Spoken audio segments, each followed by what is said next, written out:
ड्रामे के अगले एपिसोड में आप देखने वाले हैं कि दिल की तो पूरी कोशिश थी कि वो शर्जीना और मुस्तफा के दरमियान दूरियां पैदा कर दे, और इसी वजह से ही तो उसने ये चाल चली है कि मुस्तफा को इस हद तक एहसास कमतरी का शिकार कर दिया जाए कि वो खुद शर्जीना को छोड़ दे। इसी वजह से ही तो मुस्तफा ने शर्जीना को ये कहा है कि तुम मुझसे मोहब्बत नहीं करती बल्कि जबरदस्ती का एक रिश्ता निभा रही हो। शर्जीना जब अपने माँ बाप के घर में होती है तो मुस्तफा को काफी दुख भी होता है। मुस्तफा सोचता है कि सुबह नाश्ता बना कर देना और मेरे साथ मजे मजे की बातें करना, यानी शर्जीना जब इस घर में थी तो मेरा दिन कितना पुरसुकून गुजरता था। आज जब वो चली गई है तो कितना दुख हो रहा है मुझे। मैं शायद उसके बगैर तस्वुर भी नहीं कर सकता रहने का। लेकिन फिर वही अदील की बातें उसे ये सब कुछ सोचने पर मजबूर कर देती हैं कि शर्जीना उसके साथ कैसे रह सकती है, आखिर उसके पास है क्या। मुस्तफा सोचता है कि मैं शर्जीना को दुनिया की कोई भी खुशी तो नहीं दे सकता। अपने बाप के लिए दुआएं ताकि तो पैसे होते नहीं मेरे पास, और मैं क्या सोचता हूँ कि शर्जीना को खुश रखूंगा। सही किया है शर्जीना ने जो मुझे छोड़कर चली गई है। इधर अदील के बाबा ठीक हो चुके हैं। जब वो देखते हैं कि किस तरह से रुबाब अदील से काम करवाती है, यहाँ तक कि वह अदील से ये भी कहती है कि मेरे सैंडल लेकर आना और उससे कॉफी बनाना, यानी वो अदील से इस तरह से काम करवाती है जैसे कि उसका कोई नौकर हो। और रुबाब जैसी लड़की जिसके पैसे पर अदील पल रहा है वो उसे नीचा नहीं दिखाएगी तो क्या करेगी, और अदील तो है ही इसी काबिल। लेकिन उसके बाबा को काफी ज्यादा दुख होता है। वो यही सोचते रहते हैं कि आखिर मैंने ये क्या देखा है, किस तरह से रुबाब अपने शोहर से काम करवाती है, यानी शोहर के क्या हकूक होते हैं, वो शायद ये सब कुछ भूल बैठी है। आगे जाकर आप ये भी देखेंगे कि अदील जब अपने माँ बाप से कहेगा कि आप लोग मेरे साथ रुबाब के घर में शिफ्ट होंगे, लेकिन उसके माँ बाप इनकार कर देते हैं। वो कहते हैं कि अदील पहले ही रुबाब के बड़े एहसानात हैं हम पर, मजीद एहसानों के बोझ तले हमें मत दबाओ तो अच्छा ही होगा। लेकिन अदील कहता है कि बाबा आपको क्या हो गया है, पुरानी बातें लेकर क्यों बैठ चुके हैं। लेकिन उसके बाबा कहते हैं ये पुरानी बातें नहीं है, बल्कि मैं तुम्हें आईना दिखा रहा हूँ। अपनी बीवी के पैसों पर इस तरह से अयाशी करना तुम्हें क्या लगता है, इसमें क्या तुम्हारी या हमारी कोई इज्जत होगी। लेकिन अदील की अम्मी कहती हैं कि आप इन बातों को छोड़ दें, हमारा बेटा कितना काबिल है, इतनी अच्छी लड़की तो मिली है इसे, और रुबाब वो तो बहुत अच्छी है, वो हमारा काफी ख्याल रखेगी। आप बस अपने बेटे की बात मान लीजिए। लेकिन उसके बाबा सोचने के लिए वक्त मांगते हैं। इधर मुस्तफा शर्जीना एक बार फिर से एक हो जाएंगे। वो दोनों एक दूसरे का एहसास करेंगे, यहाँ तक कि शर्जीना मुस्तफा से कहेगी कि दोबारा से कभी मुझे मायूस मत करना,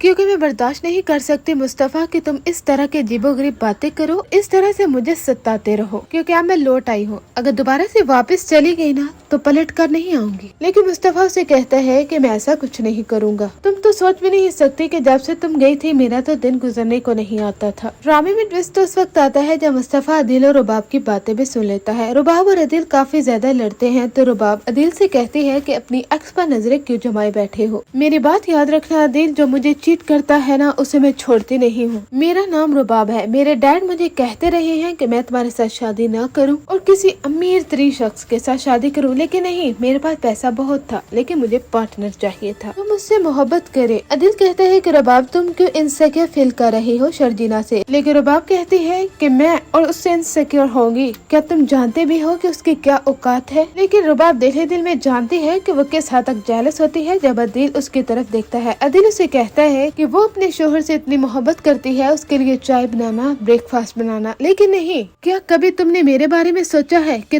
तुम्हें भी मेरे लिए वैसे ही काम करना चाहिए जिस तरह से शर्जीना अपने शोहर के लिए करती है। यही तो अंडरस्टैंडिंग होती है रुबाब, और इसी तरह से ही तो एक रिश्ता आगे बढ़ सकता है। ये बात सच है कि शर्जीना से काफी ज्यादा इम्प्रेस हूँ मैं, क्योंकि जिस तरह से वो मुस्तफा का ख्याल रखती है ना, जिंदगी में कभी भी तुमने मेरा नहीं रखा। मुस्तफा जब ये सारी बातें सुनता है उसके पाँव तले तो जमीन निकल जाती है। वो सोचता है कि मेरा बड़ा भाई ही मेरा दुश्मन बन चुका है। शर्जीना और मेरे दरमियान कितनी मोहब्बत है, इसका मतलब ये मोहब्बत देखकर ही इनके अंदर जेलसी आई थी और इन्होंने वो सारी बातें मुझे सुनाने के लिए की थी ताकि मेरे और शर्जीना के दरमियान फासला पैदा हो जाए। मुस्तफा अपने बड़े भाई के सारे कारनामे को तो समझ ही जाता है कि ये किस कदर घटिया शख्स है। ड्रामे में ट्विस्ट तो उस वक्त आता है जब एक बार फिर से अदील शर्जीना के साथ बात करते हुए कहता है कि तुमने तो बहुत अच्छा डिसीजन ले लिया था, मुझे बहुत ज्यादा प्राउड फील हो रहा था, लेकिन तुमने क्या किया है शर्जीना। शर्जीना कहती है कि मैं आपको जवाब देने की पाबंद नहीं हूँ, पहले भी आप मुझे काफी ज्यादा बातें सुना चुके हैं मुस्तफा के बारे में, लेकिन एक बात मैं आपको बता दूं कि हम दोनों एक दूसरे से मोहब्बत करते हैं। हमारे पास पैसा दौलत नहीं है, लेकिन मोहब्बत है, प्यार है। दोबारा कभी भी मेरे साथ आर्गू करने की जरूरत नहीं है दिल साहिब। मुस्तफा भी वहाँ पर आ ही जाता है। अदील उस पर गुस्सा होने की कोशिश करता है। वो कहता कहता है तो इसका मतलब तुम हमारी बातें सुन रहे थे। अदिल कहता है कि आज शायद मुझे हकीकत मालूम हो चुकी है। आपने तो खुद ही रुबाब के साथ शादी की थी ना। क्या कहा था बाबा को आपने कि इस छोटे से घर में और सरकारी नौकरी करके बाबा ने क्या ही बना लिया है। आपको तो दौलत चाहिए थी ना, मिल गई आपको दौलत, फिर यहाँ पर क्यों डेरा लगा कर बैठ चुके हैं। आपकी अपनी ही बीवी जो आपसे मोहब्बत नहीं करती, आपके साथ यहाँ पर रहना नहीं चाहती, फिर क्यों एक जबरदस्ती के रिश्ते में बंध चुके हैं और यहाँ पर रह रहे हैं ताकि हम लोगों को दुख पहुँचा सके। अपनी जिंदगी में भी खुश रहिए और हमें भी खुश रहने दीजिए अदिल भाई। यहाँ पर दोनों भाइयों के दरमियान काफी गर्मा गर्मी हो जाती है और काफी लड़ाई भी। दोनों भाई एक दूसरे का गिरबान पकड़ लेते हैं। यहाँ पर रात का वक्त होता है, सब लोग बाहर आ जाते हैं। उसके बाबा कहते हैं मैं सोच भी नहीं सकता कि मेरे जवान बेटे इस तरह आपस में एक दूसरे का गिरबान पकड़ेंगे। इससे पहले मैं मर क्यों नहीं गया, मैं तो सोच भी नहीं सकता कि तुम लोग ये ऐसी हरकत करोगे। यहाँ पर अदिल की अम्मी तो यही कहती हैं कि ये सब कुछ शर्जीना की वजह से हुआ है। शर्जीना ही इस सारे मामले की कसूरवार है। लेकिन मुस्तफा उसका हाथ पकड़कर वहाँ से लेकर चला जाता है। वो कहता है कि शर्जीना के बारे में मैं एक लफ्ज भी नहीं सुनूंगा। तब शर्जीना को काफी प्राउड फील होता है।